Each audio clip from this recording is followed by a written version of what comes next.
Hello students, welcome back to elite mathematics classes. Students, previous lecture में हमने पढ़ा था कि हमारा सब्स्टिट्यूशन मेथड कैसा होता है। उसके पहले हमने पढ़ा था basics of the chapter. And आज हम जो पढ़ने जा रहे हैं, नेक्स्ट मेथड पढ़ने जा रहे हैं जिसका नाम है एलिमिनेशन मेथड। तो आपने जो सब्स्टिट्यूशन मेथड सीखा है वो one part of the method है जो पढ़ेंगे वो हम पढ़ चुके हैं। दूसरा एलिमिनेशन होगा और तीसरा होगा हमारे पास क्रॉस मल्टीप्लीकेशन मेथड। तो आज जो हम सेकेंड पार्ट डिस्कस करने जा रहे हैं जिसमें हम एलिमिनेशन मेथड को डिस्कस करेंगे। तो स्टूडेंट्स, जिन स्टूडेंट्स को उस लेक्चर में कोई भी डाउट रहा हो या कोई नहीं देख पाया है तो उसको आई बटन पे क्लिक करके जो ऊपर दिख रहा होगा आपको उस पे जाके उसको लेक्चर को देख सकते हो, जिससे आपकी क्लैरिटी और भी बन जाएगी। ओके, सो हम मूव करते हैं नेक्स्ट अपने टॉपिक पे, जिसका नाम है एलिमिनेशन मेथड। ओके, सो देखो स्टूडेंट्स, एलिमिनेशन का मतलब समझते हैं। मेथड का मतलब तो होता है तरीका करने का। सो स्टूडेंट, यहां पर जो एलिमिनेशन का मतलब क्या होता है, रिमूविंग। अब यहां पे रिमूव क्या कर सकते हैं, हमें पता है एक्स और वाई क्या है, वेरिएबल्स हैं, राइट। इनको हमें किसी को भी एक को एलिमिनेट करना है, मतलब रिमूव करना है, तो ऑटोमेटिकली दूसरा आपके पास आ ही जाएगा, है ना। तो वही हम करने जा रहे हैं यहाँ पे। तो इसमें हम removal of one of the variable करते हैं। कैसे करते हैं वो देख लेते हैं। तो सबसे पहले आप दो इक्वेशंस हैं, इनको देखो ध्यान से। तो हम देख रहे हैं एक में x के साथ कुछ नहीं है, y के साथ भी कुछ नहीं है, और एक में मतलब राइट हैंड साइड में 5 है, और यहाँ पे 2x - 3y = 4। तो करने का तरीका क्या होगा, इक्वेशन नंबर 1 ये है हमारे पास और इक्वेशन नंबर 2 ये है, ठीक। हम क्या करते हैं, इनमें किसी के भी कोफिशिएंट्स को इक्वल कर लेते हैं, यानी कि कोफिशिएंट ऑफ x इक्वल कर लो, ये कोफिशिएंट ऑफ y इक्वल कर लो। दोनों तरीके से क्वेश्चन सॉल्व हो जाएगा। देखो कैसे, मतलब इक्वेशन 1 में अगर हम करना चाहें इसको मतलब क्या है कि आपका 2 बनाना चाहें x को, तो देखो यहां पे मल्टीप्लाई कर दिया इस इक्वेशन में 2 से, और इस इक्वेशन में कर दिया हमने 1 से। 1 लिखो मत लिखो वो कोई फर्क नहीं पड़ता उससे, क्योंकि यहां पे तो 2 है, यहां पे कुछ भी नहीं। तो इस यहां पे 2 बनाना आसान है, इस 2 को हटाना मुश्किल है। थोड़ा मुश्किल इसलिए क्योंकि हमें डिवाइड करना पड़ेगा, और डिवाइड करने में दिक्कत थोड़ी आती है, ठीक है। तो हमने क्या किया, इसको कुछ नहीं किया, छेड़ा नहीं यहाँ पे, और हमने इसको कर दिया 2 से मल्टीप्लाई। तो यहाँ पे नाउ सिचुएशन क्या बनी हमारे पास में, सिचुएशन बनी 2x + 2y = 10। ये इक्वेशन नंबर होगी 3rd हमारे पास, ठीक है। अब देखो ये सेकंड इक्वेशन है, ये थर्ड इक्वेशन है, दोनों में x का कोफिशिएंट क्या है, बराबर है, ठीक है। अब हमने क्या किया कि इक्वेशन, अब हम इस चीज को कैसे सॉल्व करते हैं, दो तरीके से आपको बताएंगे। जो मेथड आपको अच्छा लगे उससे आप कर सकते हो, ठीक है। अब देखो 2x में से 2x जाएंगे यहां से, तभी 0 आ जाएगा, यानी कि x का कोफिशिएंट 0, यानी कि x तो गया काम से, बचा हमारे पास y, उसको हम सॉल्व कर लेंगे। तो हम क्या करते हैं,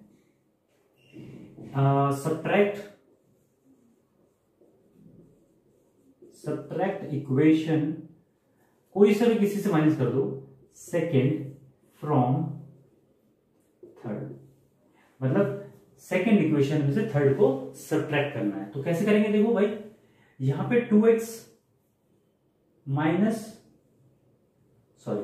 पहले लिखेंगे हम यहाँ पे जिसमें से कर रहे हैं, तो किसमें से कर रहे हैं, थर्ड में से। थर्ड ये है 2x + 2y, ये लेफ्ट पार्ट में से सब्ट्रैक्ट होगा, राइट पार्ट में सब्ट्रैक्ट होगा। तो ये इसका पार्ट ये रहा, माइनस यहां पे है 2x - 3y = अब देखो यहां पे 10 और राइट पार्ट है ये -4 इसका, ठीक है। अब देखो यहां पे ब्रैकेट को ओपन कर देते हैं, तो 2x + 2y - 2x + 3y = 10 - 4 कितना आ गया, 6। तो अब देखो यहां से 2x से कैंसिल आउट हो जाएगा, साइन अपोजिट है, और 2 + 3 5, y = 6। तो y = कितना आ गया, 6/5। स्टूडेंट क्लियर होगा आपको ये अच्छे से, ठीक है। आगे मूव करते हैं। तो अब इस वाले y की वैल्यू को हम किसी भी इक्वेशन में रख दें थर्ड में रख दें, सेकंड में रख दें, फर्स्ट में रख दें, किसी में रख दो आप, आपका आंसर आ जाएगा। तो हम क्या करते हैं इसमें इक्वेशन नंबर सेकंड में रख देते हैं। तो फ्रॉम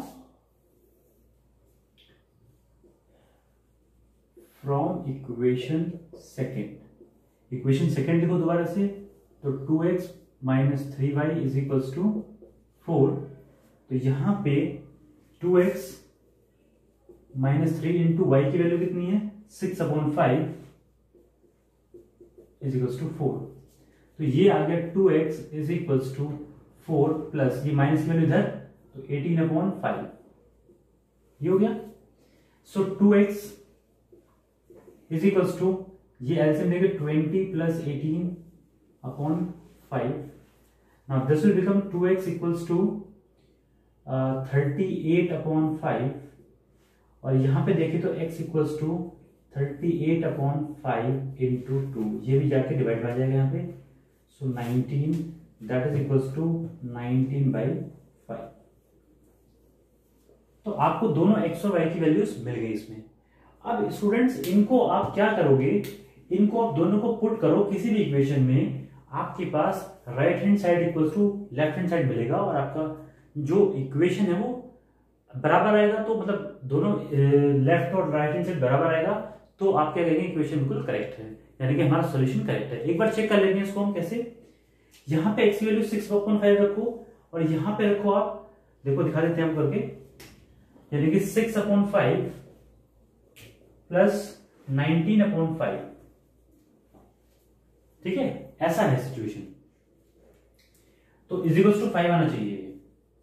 अब देखो 5 तो इसमें एलसीएम आ जाएगा और यहां पे 6 प्लस 19 इज इक्वल्स टू 5। तो देखो यहां पे कितना पे 25/5 इज इक्वल्स टू 5 कट गया तो 5 इज इक्वल्स टू 5, यानी कि इक्वेशन सेटिस्फाइड है। और इक्वेशन सेटिस्फाइड है यानी कि वैल्यू हमारी बिल्कुल ठीक है। ऐसे आप इस इक्वेशन में रख देखोगे तब भी आपका आंसर करेक्ट आएगा ही आएगा। ओके स्टूडेंट्स, सो बेटा देखो अब यहाँ पे नेक्स्ट बात करते हैं। यहाँ पे जो दूसरा वाला मेथड है हमारा, इससे थोड़ा शॉर्ट है, लेकिन अगर पहले वाले मेथड से करोगे आप तो भी आपको आंसर ठीक आना है। और कर हम यही रहे हैं जो दूसरे मेथड में करने वाले हैं, लेकिन थोड़ा सा प्रोसीजर में लिखने का तरीका थोड़ा डिफरेंट हो जाएगा इसमें। तो देखो कैसे, हमने कहा था इसमें 2 की मल्टीप्लाई करो, तो 2 की मल्टीप्लाई करेंगे कितना आएगा 2x plus 2y is equals to 10। Equation number 3 बताई थी हमने आपको। अब देखो क्या है, सेकंड में से थर्ड को माइनस कर रहे हैं, थर्ड में से सेकंड को, हमने बताया था बिल्कुल आंसर ठीक आना है आपका। तो हम क्या करते हैं, यहां पे ऐसे लाइन ड्रॉ करते हैं और लेट्स से हम इसको यहां से सेकंड में से इसको माइनस कर रहे हैं इस बार। ठीक है, तो माइनस करने का मतलब ये हर एक साइन को चेंज कर देना है ना। इधर ही माइनस से मल्टीप्लाई पूरा होना है, तो देखो यहाँ पे माइनस साइन ये हो गया, यहाँ माइनस साइन हो गया और यहाँ पे माइनस साइन आ गया। ठीक है, अब 2x, अब दोनों को हम क्या करते हैं ऐड कर दें। तो यहाँ पे देखो भाई 2x से 2x कैंसिल आउट होगा क्योंकि माइनस साइन और प्लस साइन है, ये यहां से कैंसिल आउट ऐसे कर दिया हमने। नेक्स्ट -3y और -2y, देखो ये वाला साइन नहीं जो ब्रैकेट में लिखा है हमेशा, आपको पता रहेगा कि नया साइन कौन सा है हमारा। तो -3y और -2y कितना हो गया -5y इज इक्वल्स टू 4 -10 यानी कि -6। सो y इज इक्वल्स टू कितना आ गया -6 अपॉन -5 कैंसिल आउट, तो y इक्वल्स टू 6/5। आप देख रहे हो स्टूडेंट, जो हमने पहले वैल्यू निकाली थी y की वो भी यही थी और जो इस बार निकाली वो भी सेम ही वैल्यू आई है। अब इस वैल्यू को आप किसी भी इक्वेशन में पुट करो, यानी कि हम अगर इस इक्वेशन नंबर 1 में पुट कर देते हैं तो क्या आएगा हमारे पास में x plus 6/5 is equals to 5। So इस ये इंप्लाइज क्या करेगा x equals to 5 minus 6/5। LCM यहां से ले लेंगे तो ये आएगा 25 माइनस 6/5। तो यहां से x की वैल्यू कितनी आएगी भाई 19/5। तो आपने देखा था कि पहली वैल्यू 19/5 आई थी। तो यहां पे स्टूडेंट्स आप देख रहे होंगे कि इस मेथड में कुछ भी नहीं है, सिर्फ तो सिर्फ आपको थोड़ा सा ध्यान रखना है कि कैसे प्रोसीजर आपको फॉलो करना है। दोनों में से कोई सा प्रोसीजर फॉलो करो आप, आपका आंसर बिल्कुल सेम आना है। दोनों ही मेथड करेक्ट हैं, दोनों ही एक्सेप्टेबल मेथड्स हैं। तो जो भी आपको ठीक लगता है वो आप कर सकते हो इसमें। तो इसके बाद हम नेक्स्ट क्वेश्चन में मूव करते हैं स्टूडेंट्स, देखते हैं उसमें क्या है। सो बच्चों हम ये नेक्स्ट क्वेश्चन स्टार्ट करते हैं। एनसीईआरटी का एग्जाम्पल नंबर 11। हमने आपको पहले ही बताया है आपको कोई भी क्वेश्चन एनसीईआरटी का नहीं छोड़ना है, हर एक क्वेश्चन हर एक एग्जाम्पल को आपको उसमें ट्राई करना है और उसको सॉल्व करना है।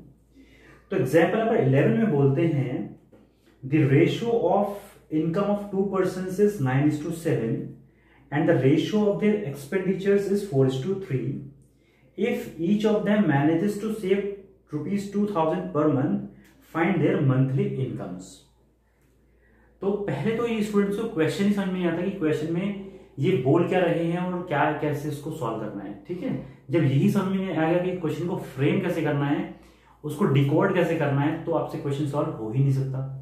तो पहले डिकोड करेंगे इस क्वेश्चन को, और एक बार इक्वेशन हमने बना ली प्रॉपर तरीके से, तो फिर क्वेश्चन में कुछ बचता ही नहीं है।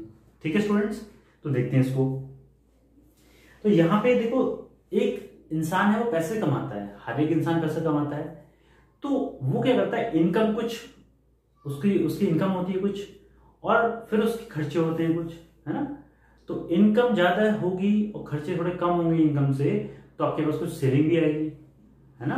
कई बार ऐसा भी होता है कि इनकम कम है और खर्चे आपने ज्यादा कर लिए, तो आप कर्ज में डूब जाते हो, है ना।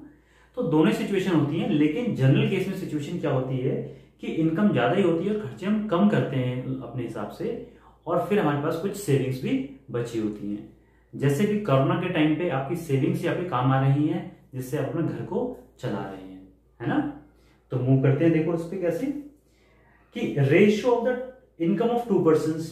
तो इसमें इनकम को दिया नहीं कितनी है, वो पूछ रहा है आपसे कितनी इनकम होगी उसकी।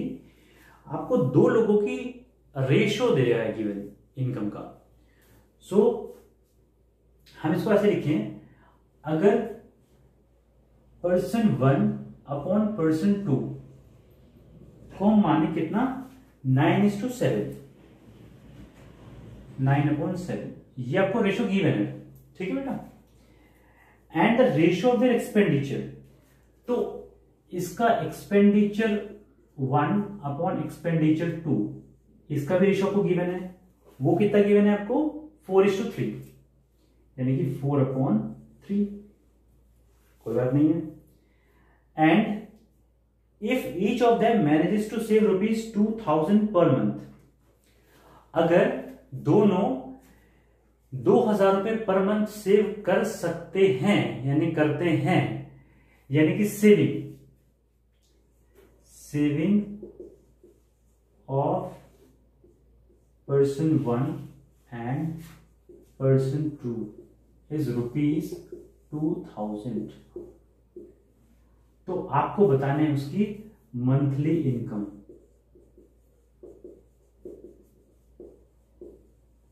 मंथली इनकम का बोले हम तो I1 की वैल्यू बतानी है आपको, और I2, जहां पे I1 क्या है, monthly income of first person, और I2 क्या है, monthly income of second person.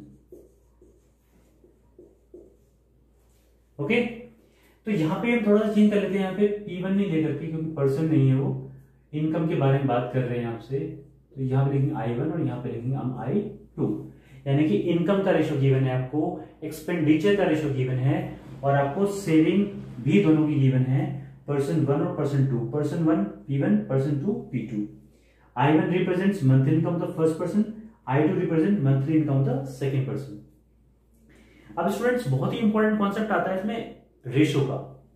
अब देखो यहां पर इनकम दोनों की रेशियो में गिवन है, आपको परफेक्ट इनकम गिवन नहीं है, वही आपसे पूछ रहा है। वैसे वो आपको यहाँ पे इनकी मंथली इनकम का रेशियो गिवन है, और कितना उन्होंने एक्सपेंडिचर किया अपने इनकम में से, वो आपको रेशियो के फॉर्म में गिवन है। तो आपको उनकी इनकम का प्रॉपर बताना है कितनी उनकी इनकम रही होगी इस सिचुएशन में। तो देखो स्टूडेंट्स, यहां पे रेशियो जब भी होता है, कभी भी कहीं भी रेशियो की बात करेगा आपसे, 2 चीजों का कंपैरिजन करेगा, तो आपकी वैल्यू ऐसे नहीं कि I1 की वैल्यू 9 हो जाएगी और I2 की वैल्यू 7 हो जाएगी, ऐसा कभी नहीं होगा, ठीक है, क्योंकि रेशियो कभी इक्वल नहीं होते हैं, रेशियो आर कंपैरेटिव। तो हम उसके लिए क्या करते हैं, यहाँ पे हम यहाँ पर एक कोई भी कांस्टेंट या हम बोले वेरिएबल को मल्टीप्लाई कर लेते हैं, ठीक है। अब हम क्या लिख सकते हैं यहाँ से कि I1 की वैल्यू है 9x और I2 की वैल्यू है 7x, ठीक है। ऐसे ही यहाँ पे हम क्या करते हैं, y को मल्टीप्लाई कर लेते हैं दोनों में, है ना, उससे कोई फर्क तो पड़ेगा नहीं, y और x मल्टीप्लाई करें तो दोनों कैंसिल आउट हो जाएंगे, यानी सेम है, रेशियो सेम रहेगा आपका, लेकिन वैल्यूज क्या होंगी वो हम इस तरीके से लिख सकते हैं, ना कि I इक्वल्स टू 9 और I2 इक्वल्स टू 7। तो यहां पे देखो आप स्टूडेंट्स, अब E1 की वैल्यू कितनी हुई 4y और E2 की वैल्यू हुई कितनी 3y। आप देखो ध्यान से, यहां पर सेविंग की बात कर रहे हैं आपसे, तो सेविंग तो दोनों केस में कितनी है 2000 रुपीज है। देखते हैं तो सेविंग होगा क्या, अगर हम बात करें, ये पर्सन 1 की इनकम है, ये पर्सन 1 का एक्सपेंडिचर है, ये पर्सन 2 की इनकम है, पर्सन 2 का एक्सपेंडिचर है, लेकिन दोनों की सेविंग जो है वो 2000 रुपए बराबर है। तो सेविंग क्या होती है, इनकम माइनस एक्सपेंडिचर।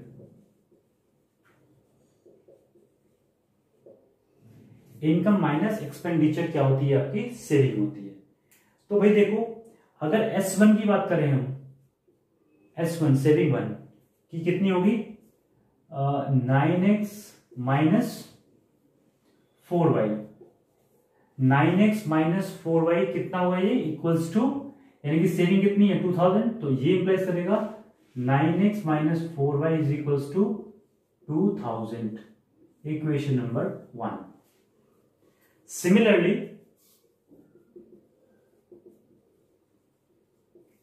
सिमिलरली जो S2 होगी वो कितनी होगी 7x minus 3y, so this implies 7x minus 3y is equals to 2000। तो अब देखो यहां पे दोनों की सेविंग की इक्वेशन हमने बना दी, यहां पे ये सेविंग 1 सेविंग 2 दो इक्वेशन हमारे पास परफेक्ट मिली हैं यहाँ पे। इनको आप इजीली सॉल्व भी कर सकते हैं बाय द सेम मेथड जो हमने अप्लाई किया था, लेकिन स्टूडेंट्स हम इसको सॉल्व करके आपको दिखा देते हैं कैसी सिचुएशन बनेगी इसके अंदर। ओके सो स्टूडेंट देखो यहाँ पे ये दो इक्वेशन हमने क्रिएट कर ली हैं, अब इन दोनों इक्वेशन को सॉल्व करने की बारी है। तो सॉल्व करने के लिए आप क्या करोगे, सबसे पहले दोनों के कोफिशिएंट, किसी भी एक x या y के दोनों कोफिशिएंट को क्या करोगे, इक्वल कर लोगे। तो इक्वल करने के लिए हमारे पास दो वैल्यूज हैं, यहाँ पे 9 और 7 है, यहाँ पे 4 और 3 है। तो जो छोटी वैल्यूज होती है उनको जब आप एलिमिनेट करोगे तो वो ज्यादा आसानी से हो जाएंगी, कैलकुलेशन कम करनी पड़ेगी, हो तो इससे भी जाएंगी लेकिन कैलकुलेशन बढ़ जाएगी। तो कैलकुलेशन बढ़ाना नहीं घटाना है हमारा काम, है ना। तो क्या करेंगे हम, इस इक्वेशन नंबर 1 में हम क्या करेंगे, मल्टीप्लाई कर लेंगे। देखो यहाँ पे इसको मल्टीप्लाई कर लेंगे हम कितने से, 3 से, इसके अपोजिट से 3 से मल्टीप्लाई करेंगे, और इस इक्वेशन को मल्टीप्लाई कर लेंगे कितने से, 4 से, ठीक है। तो हमारे कोफिशिएंट दोनों y के अपने इक्वल बना लिए, ठीक। तो क्या होगा हमारे पास में 27x, now what will get 27x minus 12y is equals to 2000 into 3 6000। कोई प्रॉब्लम तो नहीं इसमें, चलिए आगे। फिर यहां पे देखो इस वाले में तो ये आ गया 4 into 7 28x minus 12y is equals to 8000, ठीक है स्टूडेंट्स। ये इक्वेशन है भाई हमारे पास 3rd और ये इक्वेशन है 4th। अब इन दोनों इक्वेशन को सॉल्व करना है, तो जब भी हमारे पास दो सेम साइन वाले होते हैं, कोफिशिएंट सेम है वो, तो हम उनको सब्ट्रैक्ट करते हैं, किसी में से किसी को भी कर लो कोई फर्क नहीं पड़ने वाला उससे, ठीक है। तो कर लेते हैं यहाँ पे इस इक्वेशन को सब्ट्रैक्ट करते हैं, किसको, इस वाले को, यानी कि 4th को 3rd में से कर लेते हैं। तो माइनस साइन हो जाएगा, ये यहाँ पे माइनस का हो जाएगा प्लस और यहाँ प्लस का हो जाएगा माइनस, और यही साइन हमें कंसिडर करने हैं सेकंड इक्वेशन के लिए। अब देखो ये आ गया माइनस, ये आ गया प्लस, तो ये क्या होगा, कैंसिल आउट हो जाएगा यहाँ से दोनों आपस में। यहाँ पे 27x माइनस 28x, तो कितना बचा, माइनस का x, तो माइनस का x इक्वल्स टू यहाँ पे कितना हुआ, माइनस का 8000 प्लस का 6000, तो माइनस का 2000 आ गया। इसका मतलब ये हुआ कि यहां पर x की वैल्यू कितनी आई, 2000।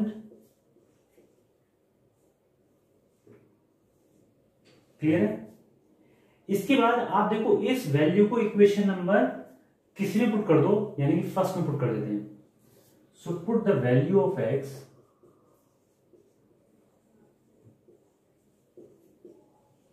in equation number 1. So 9 into 2000 minus 4y is equals to 2000. Clear? So ये कितना हो गया, 18,000 minus 4y is equals to 2000. So minus के 4y is equals to 2000 minus 18,000. So minus के 4y इज इक्वल्स टू कितना आ गया भाई यहाँ पे, माइनस का 16,000. So this implies y is equals to 4,000. Right. तो इनकम की बात कर रहे थे यहाँ पे हम कि कितनी उनकी इनकम होगी। तो सो बेटा यहाँ पे इनकम का रेशियो कितना था, 9:7, यानी कि I1 is to I2 हमने बताया था 9:7, जिसमें I1 की वैल्यू कितनी थी, 9x, और I2 की वैल्यू कितनी थी, 7x। ये था हमारे पास। ठीक है। अब देखो यहां पर x और y दोनों की वैल्यू निकल गई हमारे पास में। वैसे हमें देखा जाए तो y की वैल्यू की जरूरत नहीं थी, क्योंकि हमें एक्सपेंडिचर नहीं पूछा, उसने सिर्फ इनकम के बारे में पूछा है। तो इनकम के लिए तो हमारे पास क्या होना चाहिए था, सिर्फ x ही होना चाहिए था। तो कोई बात नहीं, अगर क्वेश्चन में आता है एक्सपेंडिचर भी निकालना है तो वो भी आप इसको इजीली फाइंड कर सकते हो। तो देखो भाई यहाँ पे अगर हम बात करें तो income of the first person की बात करते हैं। देखते हैं यहाँ पे इधर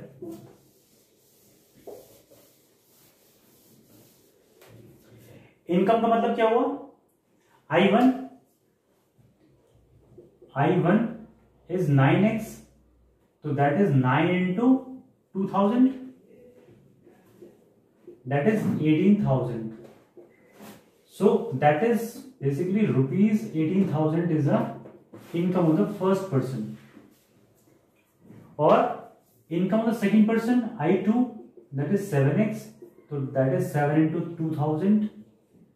So that is I2 equals to rupees 14,000.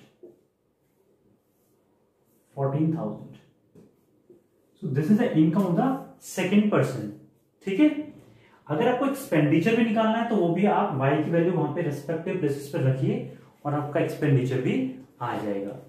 So students, ये क्वेश्चन कंसेप्चुअली बहुत इंपॉर्टेंट था आपको बताना, इसलिए हमने इसको पूरा एक्सप्लेन कर दिया है ना। अभी जो आगे क्वेश्चन डिस्कस करने जा रहे हैं वो भी बहुत ही अच्छा क्वेश्चन है, उसको हम देखते हैं आगे। ओके। सो स्टूडेंट्स, अब हम बात करेंगे नेक्स्ट क्वेश्चन की, जो एनसीईआरटी का एग्जाम्पल नंबर 12 है। ये बहुत ही अच्छा एग्जाम्पल है, इसमें बहुत सारी चीजें हमको बताने वाले हैं कि क्या क्या कैसे कैसे चल रही है इसके अंदर। तो देखते हैं उसको। तो देखो दो इक्वेशन गिवन है आपको यहाँ पे इस तरीके से, find all possible solution of pair of linear equation, यानी कि जितने भी पॉसिबल सॉल्यूशन हो सकते हैं वो सारे हमको इसको बताने हैं इसमें। तो स्टूडेंट यहाँ पे हम स्टार्ट करते हैं इसको। इक्वेशन ऑफ 1 दिस वन मान लेते हैं इसको हम, इक्वेशन नंबर 2 ये वाली मान लेते हैं। अपने मेथड से चलते हैं। देखो यहाँ पर इसको हम इक्वल करेंगे तो यहाँ पे हमें फर्स्ट इक्वेशन में 2 से मल्टीप्लाई करने की जरूरत है। ठीक है। तो हमने इसको 2 से मल्टीप्लाई कर दिया यहाँ पे। इसको तो मल्टीप्लाई करने की जरूरत है नहीं सेकंड वाली को, क्योंकि ये तो ऑलरेडी बड़ा है और बड़ी 2 के फैक्टर में आ रही, तो हम इसको नहीं छेड़ेंगे। तो यहाँ पे क्या आएगा देखो, now 4x plus 6y is equals to 16, है ना। 4x plus 6y equals to 16, equation number 3 बोलते हैं इसको। नाउ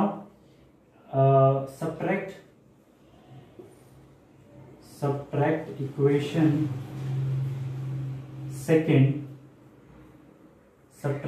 second from थर्ड बोल देते हैं, कोई प्रॉब्लम नहीं है, किसी में से किसी को सब्ट्रैक्ट कर लो। तो यहां से 4x प्लस 6y, ये कौन सी इक्वेशन है, थर्ड इक्वेशन का लेफ्ट पार्ट ये रहा। तो सेकंड इक्वेशन का लेफ्ट पार्ट क्या ये रहा, -4x प्लस 6y ये रहा, इज इक्वल्स टू 16 माइनस 7। ठीक है, तो यहां पे देखो आप, तो ये आ गया 4x प्लस 6y, ये आ गया -4x minus 6y is equals to 9। अब देखो ये माइनस ये प्लस ये कैंसिल आउट, यहां पे ये भी कैंसिल आउट, तो कितना आ गया 0 equals to 9। This is not possible, not possible, not possible, so we cannot find the solution of this equation, these two equations, right? अब स्टूडेंट इंपॉर्टेंट बात ये आती है कि हम इसका सॉल्यूशन क्यों नहीं निकाल पा रहे हैं, है ना। देखो ये सिचुएशन आई है, तो यानी कि ये तो 0 तो 9 के बराबर नहीं होता ना, तो ये इसका मतलब क्या है, इसका सॉल्यूशन हम निकाल ही नहीं सकते हैं। इन दो इक्वेशन का सॉल्यूशन हम निकाल ही नहीं सकते हैं, क्योंकि हमारे पास सिचुएशन कुछ ऐसी ही बन गई है। अब इसका रीजन क्या है, तो इसको सॉल्व नहीं कर सकते पहली बात तो सो हम लिख देंगे नो सॉल्यूशन इज पॉसिबल।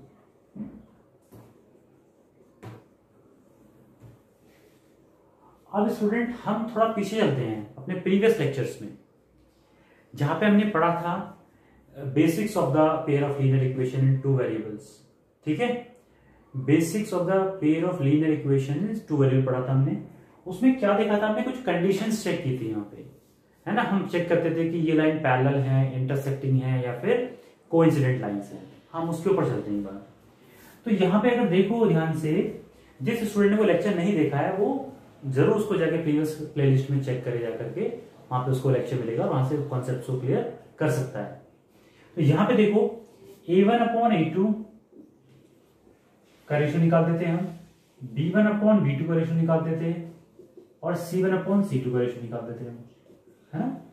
अब यहां पर इस क्वेश्चन में देखा जाए तो ये किसकी वैल्यू है, A1 की, ये वैल्यू किसकी है, B1 की, और ये वैल्यू किसकी है, C1 की।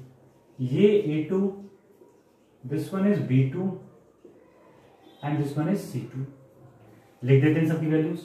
तो 2/4 यानी कितना आ गया 1/2, ये 3/6 कितना आ गया 1/2, ये आ गया हमारे पास 8/7। ठीक है, तो हम यहां पे देख रहे हैं A1/A2 is equals to B1/B2 is not equals to C1/C2। ये स्टूडेंट्स किस की इक्वेशन, किसकी कंडीशन है, ये जो कंडीशन में पढ़ी थी किसकी कंडीशन है, this is the condition of parallel lines. और पैरेलल लाइंस के अंदर क्या सॉल्यूशन होता है, नो सॉल्यूशन। पैरेलल लाइंस में कोई भी सॉल्यूशन नहीं आता है, क्योंकि लाइन कैसी होती हैं, एक दूसरे के पैरेलल, कहीं कट ही नहीं करती हैं, और अगर कहीं कट ही नहीं करती तो सॉल्यूशन उसका आना पॉसिबल नहीं है। ओके, तो आना पॉसिबल उसका सॉल्यूशन नहीं है। तो अब देखो यहां पर इस क्वेश्चन को डिस्कस किया हमने, इसमें 2 चीजें सामने आई। आपने एक तो इस तरीके से देख लिया इसको कि नो सॉल्यूशन है, तो यहां से भी निकल के आ गया, और हमने जब इसको मेथड्स के थ्रू हमने सॉल्व किया तब भी इसका सॉल्यूशन देखा, कोई सॉल्यूशन पॉसिबल नहीं है, कुछ ऐसी कंडीशन आ गई जिससे सॉल्यूशन इसका निकल नहीं पाएगा।